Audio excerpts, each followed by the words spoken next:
here I am again. I can say hi everybody, and then you have to say hi Dr. Nick.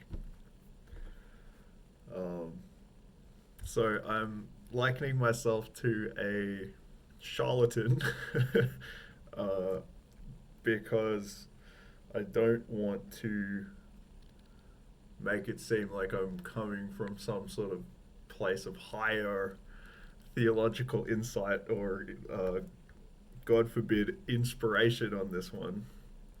Um, but today I do want to do a little bit of what I'm going to call armchair theology. And it's just because I had a thought, um, and unlike many of the thoughts I've had recently, which seem to mount into some unimaginable magnitude whereby I'm intimidated to try and even attempt to improvise them. This is a thought or set of thoughts just manageable enough that I think I can do that.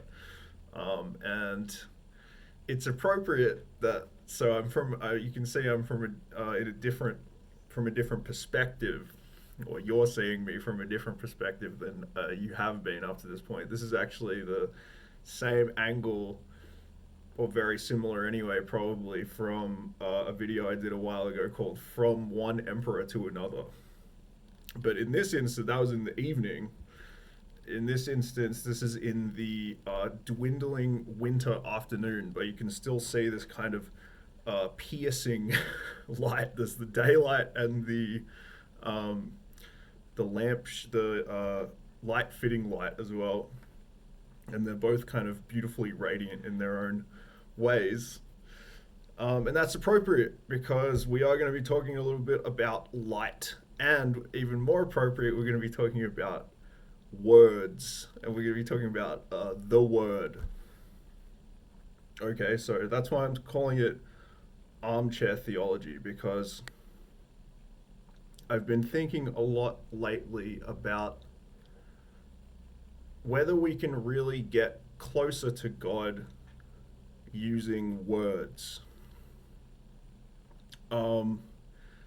And it's kind of an interesting paradox because to some degree you have the idea of the word, and the idea of the gospel, the idea of preaching, and the idea of teachings, right? Like in the case of Buddhism, or the Vedic texts, or the Quran, or the Hadith, the Bhagavad Gita. In almost all religions, the Tao Te Ching, I'm just trying to like doing a laundry list of all the ones I know. In almost all religions, there's like a teaching or a scripture, but then there's also an appeal to know God or know the spirit of the cosmos in some other way than that you can only get so far that way. And that led me to a realization, the kind of realization Wittgenstein I think would have arrived at, and perhaps he did arrive at it, but I haven't read enough of his work. Wittgenstein I mentioned very briefly in the description, by the way, of a video I made a long time ago called Nana's Cutting Edge Tech. So Wittgenstein's come back after probably nearly 10 odd years. So I do want to. So I'm going to quote, possibly slightly paraphrase, but hopefully quote Wittgenstein here. He said something to the effect of, "That which we cannot speak of, we must pass over in silence." Okay, so that's the first thing I want you to hold in your mind. Then I'm gonna go two quotes from the Bible. Oh no, the Bible, yeah, the Bible's coming up. These are two quotes you probably know. You've probably heard these before. And that's because they happen at the very beginning of two very important books. So this first one comes from the book of Genesis, and the second one comes from the book of John. All right. So, book of Genesis, chapter 1. I'm going to start from verse 3. And God said, "Let there be light," and there was light. And God saw the light, that it was good, and God divided the light from the darkness. And God called the light day, capital D as in a proper noun, day, and the darkness he called night, and that's capital N as in proper noun of night. And the evening and the morning were the first day. Okay, so God said, "Let there be light," and there was light. Now, what I think is interesting, I mean, there are so many interesting things about this, right? People have been saying things about these verses since the beginning of time would be an exaggeration, but for as long as we can remember, people have been saying things about these verses. And what I think is interesting is the idea of, number one, something that's been noticed by a lot of people, is that God said, "Let there be light," and then there was light. And one element I find fascinating about this is the idea that he sees that the light was good afterwards. So he says it. He seems to have this idea of light, say it, he speaks it into existence, and then he sees it. Like he sees the result of that speaking of it into existence, and he perceives that it is good. Right? So it's quite interesting. It's like, you could almost read that he kind of got lucky that it was good, right? Like he's like, light. This seems like it could be a good thing, and then he says it, and then he's like, oh, it is a good thing. And then he divided the light from the darkness. So this is also kind of weird imagery, right? Because it's like he made light, but he made light in such a way that it wasn't divided from the darkness. Now that's impossible for us to imagine. But the implication there is that he didn't say, "Let there be darkness," either. The darkness seems to have been created in the distinction that he makes between light and dark, right? So that's sort of an aside. It's just noteworthy. Okay, so now we're going to another extremely famous verse. So this is going to be from the book of John. So this is in the New Testament. The last gospel, both the last that appears in the New Testament and also thought to be the last one written chronologically. And this is verse 1, chapter 1. It says, "In the beginning was the Word, and the Word was with God, and the Word was God." Okay? So we're going to leave that. We're going to stop the quote there.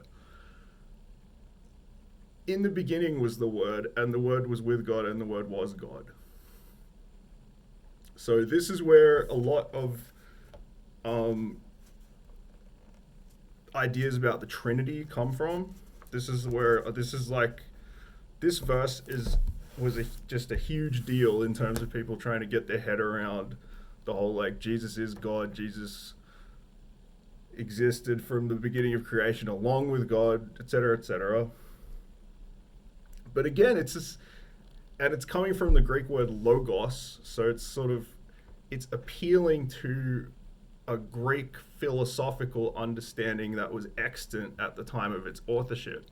So it kind of appeals to ideas from Neoplatonism and stuff like that, which again we can't really get into. But it's intriguing here to me that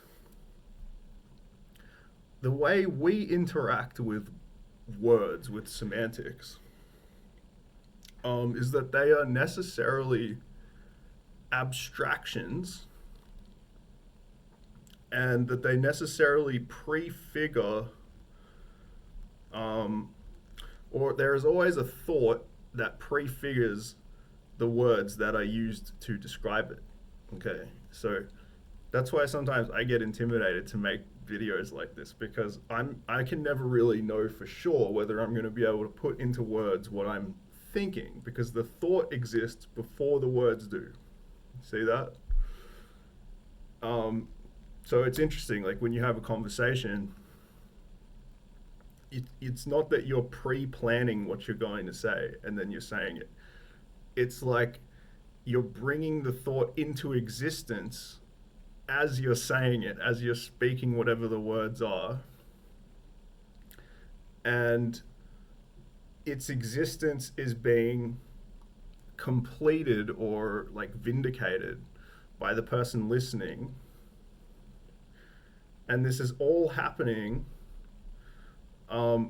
without a reliance on the words themselves. It's like a thought stream, right? And so here's the thing that I think is interesting as it relates to divinity. You have God, the idea of God, because the idea of God is all we have access to. And that God idea speaks forth into existence the universe. And so there's a directionality. Here's God over here, and he speaks the universe. He emanates out existence. And